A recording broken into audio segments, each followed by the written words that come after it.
let's learn about Bahasa Indonesia. This is the very basic one. If you learn about suffix la, it is very important because suffix la functions to make imperative sentences and to make persuasive requests. Okay, so we can compare between base verb with suffix la and without la. So here, if we use la after base verb followed by suffix la, it is persuasive request, very soft. Yeah.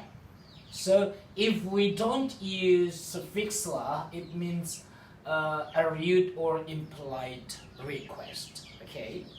So suffix la is very important if we talk of or we speak to other people, so that the other people that whom we talk to feel very happy, or we make polite request, not impolite. Okay, so we use part suffix la. In Bahasa Indonesia it is called particle la, but in English we say suffix la. Okay, yeah.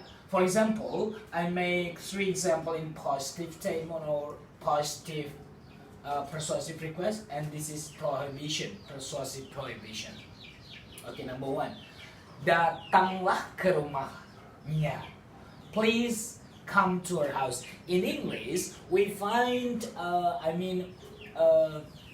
we find the word please to make our request softer. To make a soft request or persuasive request. We use please in front of the sentence or at the end of the sentence. But in Bahasa Indonesia or Indonesian language, we use only suffix la after the base verb. Okay, so datang is a base verb. To come in English is to come, but in Bahasa Indonesia datang bicara or berbicara, bergabung or gabung. Okay, so we can omit this prefix verb. Yeah, okay. Bicaralah padaku, gabunglah dengan kami.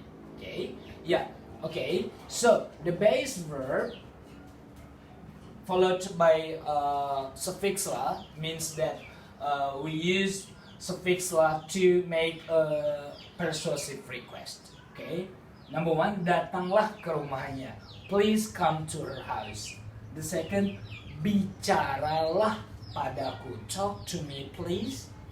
Gabunglah dengan kami. Join us, please.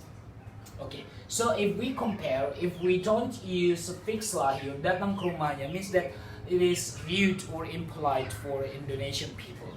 So be careful when we don't use la. Yeah, so I suggest you to add suffix la after the base verb. For example, datanglah. Yeah. Okay, there is a big difference if we say datanglah ke rumahnya and datang ke rumahnya. Datang ke rumahnya is like a impolite request. Yeah, it's like a force from us to ask someone to do what we talk to. Yeah. Okay. Bicaralah padaku, bicara padaku. Gabunglah dengan kami, gabung dengan kami. So, yeah, I just want to recommend you or suggest you to use suffix la after the base verb. Okay, for this persuasive prohibition, this is to soften our prohibition. So we use jangan and then is followed by la. Janganlah. So it's softener between janganlah. If we say janganlah means that we make a persuasive prohibition. But if we don't use suffix la, for example here, jangan bicara seperti itu. It's like a force, yeah.